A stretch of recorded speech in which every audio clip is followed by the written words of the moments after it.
Thanks, Bob. Can I stick this in here?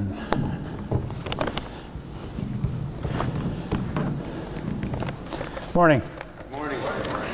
As was said, I'm from Eagle River, where we didn't get freezing rain last night. We got quite a bit of snow, I guess, which will extend the snowmobile season for a couple more weeks, which is a real plus. So if you're looking for snowmobiling this weekend, it doesn't look good around here, but I think it's going to be great in Eagle River. Last Sunday, I spoke with the snowmobilers, and I always tell people when I talk to them in groups that it's a great place to live.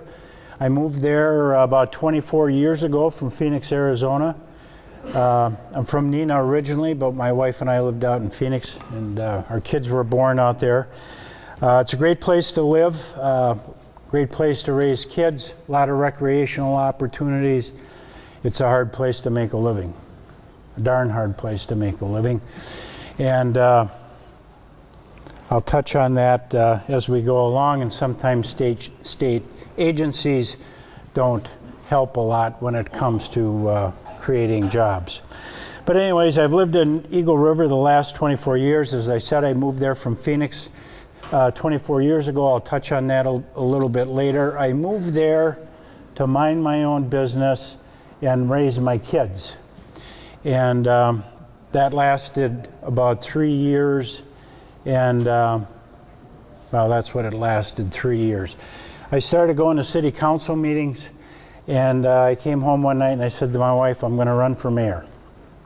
And the way I looked at it, it's easier to sit in the back of the room, and I'm not pointing at any of you, but it's easier to sit in the back of the room or in coffee shops and complain and criticize than it is to sit in the front of the room and actually make the decisions. So that's why I ran. I thought I could do it better. Was never involved in politics in my life other than voting. So I was told by people that lived there that I could never win. You are not a native of Eagle River and you can't win. And I said to my wife, I will never live long enough to be considered a native of Eagle River. And if you're from a small town, you can probably appreciate that. But I said, I think if they'll listen to me, they'll vote for me. Went through the election, I won with 87% of the vote. We had some controversial things to deal with. Some people thought some of the things I did were controversial. I didn't think so. I was moving too fast. I always said I wish I had a magic wand and I could go like this, because I didn't think we were making changes and moving fast enough. But I guess that's in the eye of the beholder. Anyways, I was on TV a lot, in the paper a lot, TV station in Rhinelander. I had police department issues to deal with, taxes to deal with, and many other things. And we worked on those, and I tried to look at this from a business perspective. Not a government perspective, but a business perspective. They can be different, okay? So I tried to look at it from a business perspective, and that's how I approached the problems. It wasn't long, and the Chamber of Commerce came and asked if I would be interested in submitting my name to be the executive director of the Eagle River Chamber of Commerce, which I did. And I was hired there, so I'm the mayor, I'm the chamber executive. I didn't run Eagle River, but I did have a lot to say about it. As I said, it's a hard place to make a living. If you live in Eagle River, it's pretty much tourism. We don't have a lot of business, construction business or manufacturing. Rhinelander, 20 miles to the south, would have more. If you go 20 miles over to the west to Minocqua, you have more health care. But we're pretty much tourism. I wanted more business, but I always said we're on the way to the UP. We're not on 94, on the way to the Twin Cities, okay? And I don't know if you've ever been to the UP, not knocking the UP, but there's not as much there as there is in Eagle River, okay? But anyways, then the gentleman that was the state representative there at the time decided not to run and asked if I would be interested. And after I talked it over with my wife and kids, decided to run. I was elected, served in the assembly for 12 years, had the privilege of serving with Speaker John Gard back there. I had the privilege of serving with Bob. Bob and I served on joint finance. I sat on joint finance for 8 of the 12 years, was vice chair for 4 of those years. And I actually thought I knew a lot about the department because it happened to be one of my issue areas when I was on joint finance, and then when I walked in the doors for the first time at the agency back in September, I realized how little I really knew about the department, okay? But anyways, I was there for 12 years, and then I retired. I used to tell Dan Lemahieu that sat next to me, and after watching what's gone on here the last 3 years, the bad memories all come back, what happens at the end of session and all the bills that get passed and whatever. But I used to tell Dan Lemahieu, if I'm here past 65, take a 2x4 to the side of my head, knock some sense into me, walk me downstairs, show me the front door, and tell me never to come back. Well, it didn't take the 2x4, okay, but I walked out the front doors and didn't come back. And did a lot of fishing, a lot of hunting, a lot of bike riding, did a lot of traveling. My wife and I was able to fish and hunt, or am, in other states, or I was, and it was a great life. But when I was in the assembly, the agency I had to deal with the most was the Department of Natural Resources. And that's where the complaints came from my constituents. And I can tell you some of the things that I dealt with. If I had to deal with those today where I sit, there would be certain individuals standing in front of me explaining why they did what they did, because it made no sense whatsoever. So the department and I had not the best relationship. It was very critical, and I can tell you why. And I'll tell you the changes that I see. One of the big things was I didn't feel the department listened. They had listening sessions all the time, but I didn't feel they listened. I can remember when I was first elected, CWD was found, and we had 5 listening sessions around the state. And I went to those, and guys would come, they keep diaries and logs, and they know every deer they've seen for the past. All that stuff went in this year and out the other year. Unless you told the agency what they were interested in hearing, at least my perception was they weren't interested at all. If you told them what they wanted to hear, that was fine. And I see some big changes with that, okay? As far as getting permits, pretty tough. The other thing that I saw experience with the agency was the first thing out of their mouth would be no, and then barrier after barrier. And that's not the way it should be. It's not a us against them mentality, okay? Actually, you're our customers, all right? And we're working on that, okay? But that's something that I saw, and I tell our people today, maybe yes won't be the first thing out of our mouths, but let's try to find a way to get to yes. Let's try to find the solution. Now, does that mean everybody's going to get a permit? It doesn't. Does that mean we're never going to write a citation or a ticket? No, but we're certainly going to try to work with people and try to find that solution. Whether that solution is the one they're looking for, that may not happen, but we're going to try to find that solution.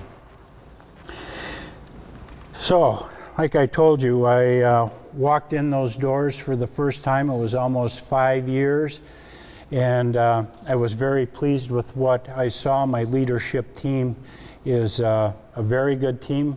We just lost Kurt Thiede, my deputy secretary, to Region 5, went to work for Kathy Stepp, but we have a deep bench, and so we're able to fill those positions and keep on moving forward. The leadership team, my leadership team gets it. They understand customer service, okay? They get it. It's just a matter of trying to work that down all the way through the agency, and we are committed to doing that. One of the other things I noticed is we're willing to listen to people now. We're willing to sit down with people, with partners and stakeholders, take their input, actually listen, and come up with some common sense solutions. It's a real plus because, like I said, I never saw that happen in the past. When I mentioned Phoenix, I was a sales executive for Xerox Corporation there.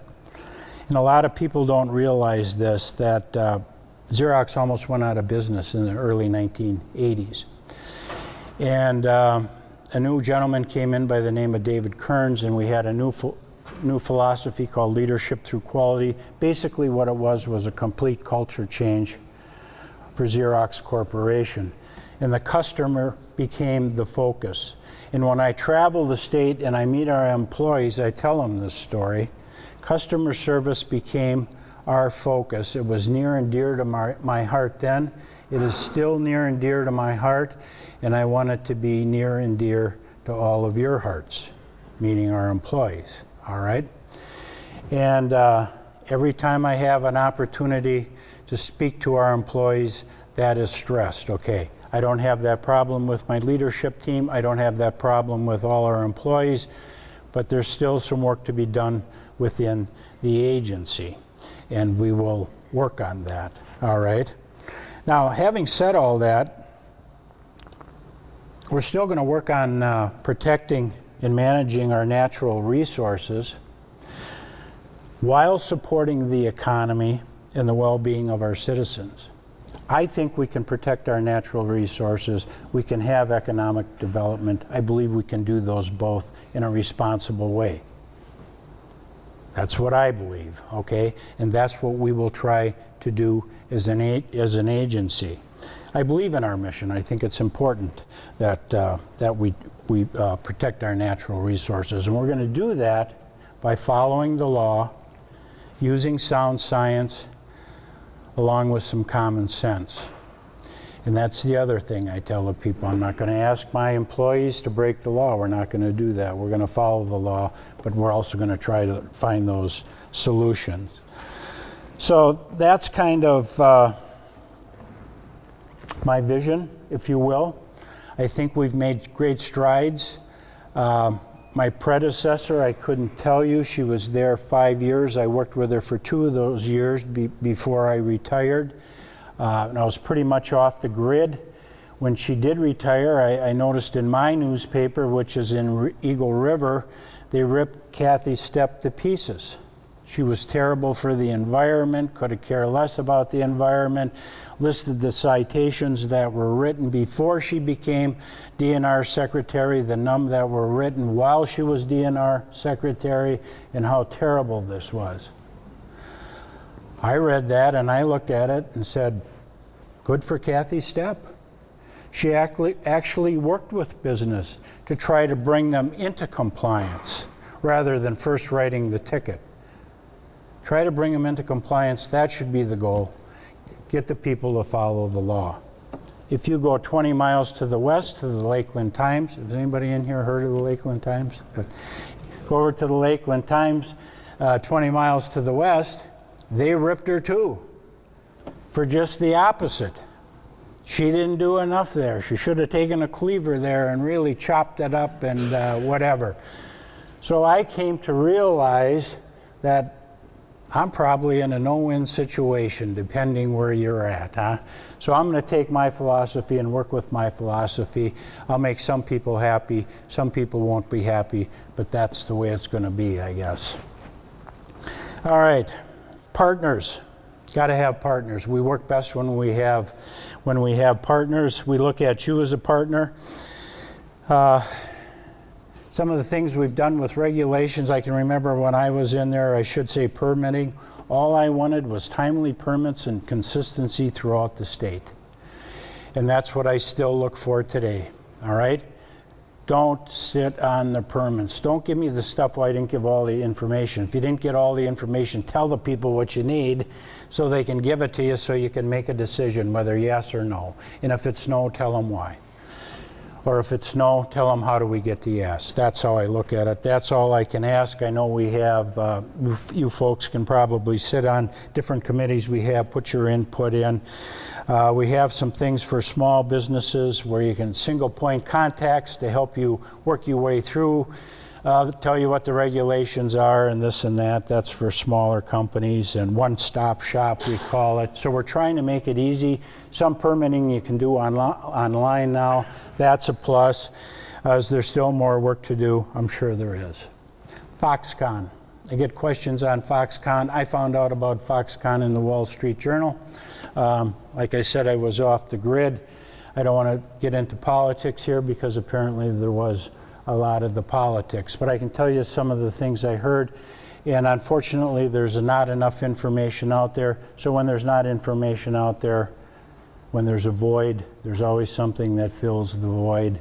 And when that void is filled by coffee shop talk, it's not always the truth, okay? Everybody knows Foxconn signed up. It was a big deal. Mount Pleasant, how would you like to have been a farmer in Mount Pleasant? I think they made out pretty good. Even my wife, when I took this job, would say, you know, I don't know about this Foxconn thing. How can you just let them? They don't have to follow any environmental rules. They can just do what they want. And I think a lot of people feel that way. And that's absolutely not true. All right? They didn't have to get an environmental impact statement. They have to get all the permits. We're working on air permits now. They have to get all the air permits. They have to get all the wastewater treatment permits, just like any other business would do. And while they're getting those permits, the department looks at the impact that it's going to have on the environment when they get those permits. So they're not just going to run roughshod there, okay? Wetlands, it was going to be the federal government, but I guess they found they're out of that. They don't have any wetlands that they have jurisdiction over. We will, the wetlands that they do have on their property, we will oversee. They have to mitigate at a 2-to-1 ratio, 2 acres for every 1 acre that they use for construction. The norm is 1.2. They have to go to 2, all right? So they do have to get permits, all right? So let's fill the void with some truth. They're no different than any other company. There is concern, I hear from some businesses when I go, that we're not going to be able to do our job at the agency because we're going to be so tied up with Foxconn. We're not going to have the ability to work on other permits. That's simply not true. We will be able to work on any other permits, and we'll be able to do that in a timely fashion, just so you understand that. The other thing is the water diversion. Mount Pleasant can apply for that. That's for the location. How many in here have actually seen the Foxconn location? Okay, it's a pretty big area. Channel 6, I think, in Milwaukee did a 3-part series on it. It's pretty interesting. If you want to find out what this place is going to look like, you can go and find that on the web. It was pretty amazing just how large it is and what it's actually going to entail. It's massive. Unlike their plants in China or Japan, I saw the one being built in Japan.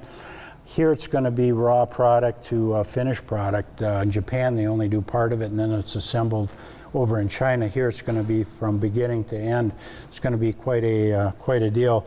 But they had to the city of Racine is actually applying for the permit to get water from Lake Michigan, okay? And just like anybody else, the water will have to be retreated that's not used for the product and returned to Lake Michigan. No different than anybody else. And we're in charge of that, and we'll make sure that that happens. I don't think you care about alignment, do you? It's a big thing the agency went through. It's before before I got there. Part of it's still going on, but basically it's to try to streamline the agency and make it more efficient. And whenever there's change, just like I went through in Xerox Corporation in the 1980s, it's a big change for the department, and sometimes change is hard for people to accept, and we're still working on that. We will get through it. We're not going backwards. Now I told this group likes to talk about deer hunting. Is that true? Deer hunting and fishing, and so I'll give you a little update on the deer hunt. I think it's no different than any other deer hunt. Could have been a great experience for some people. Some people didn't see it quite that way. Unfortunately for a lot of people, it's just based on whether you were able to harvest a deer or not. Some people don't look at it that way. It's deer hunting camp or the families, and great tradition. Whether they have a lot of fun or not, that's what matters. Pretty impressive stat here. We had hunters from all 50 U.S. states, 2 U.S. territories, and 45 foreign countries purchase deer hunting license this last season. We had 21,356 new hunters who bought a gun deer license for the first time, or for the first time in 10 years. 28, almost 29% of those new hunters were females. And actually right now, female hunters make up over 11% of all deer hunting license sold. I guess the biggest thing is we didn't have any fatalities. It was a safe deer hunt, which is always very important. Now, some of the things I hear as well, the sales are down, you know, what's going on. I think if you look at where the hunting license came from, people realize we have a very good product here in the state of Wisconsin in our whitetail deer herd, okay? License sales were down a little bit when we're compared to other states. I'm not trying to make excuses up here, I'm just telling you what it is. We've kind of flatlined where other states keep going down. We've kind of flatlined. And I think if you look at this, and you look at the demographics, my generation is the largest number out there, all right? And we're not getting any younger. And some of us are disappearing. Some of us have injuries and can't do it anymore. I wasn't able to hunt the year before. And that's just a fact. And we're losing hunters from that generation, all right? The other thing I hear is the deer that are being harvested, the numbers are down. The gun deer, traditional day gun deer season, the numbers are a little lower. But if you look at the numbers over the whole season, they're about the same. They might have even been up a little bit this year. Because of the different hunts that we have, all right, if you're down in the southern farmland zone and you have the holiday hunts and all of this, they're maybe not going to harvest that doe during the 9-day gun season. They may wait till the holiday hunts to do that. So you can't take the numbers from the 9-day gun season, look and say, oh, see, here we go again. Deer hunting isn't what it used to be in Wisconsin and this and that. You have to look at the overall hunt. And I think you'll see that the harvest numbers are pretty much as what they've been in the past, okay? And people are hunting differently now. Bow hunting is getting bigger. Crossbows, big deal. Never a bow hunter in my life. I had problems with my arms, but if I were going to do it, it'd be with a crossbow. There's a lot more crossbow hunters out there now, and of course that's something too we want to talk that we can have a discussion on. One other thing I'd like to say is pheasant hunting. I'm fortunate I get to go to North Dakota and pheasant hunt. I don't know if you get to do that or so. It's fantastic. Didn't get to go this year because I just started, or last year I mean, but I'm looking forward again this year. Absolutely fantastic. But I had an opportunity to tour our pheasant farm in Poinet. Very impressive facility. I looked at the birds. I'm familiar with the birds from North Dakota, and these are really beautiful birds.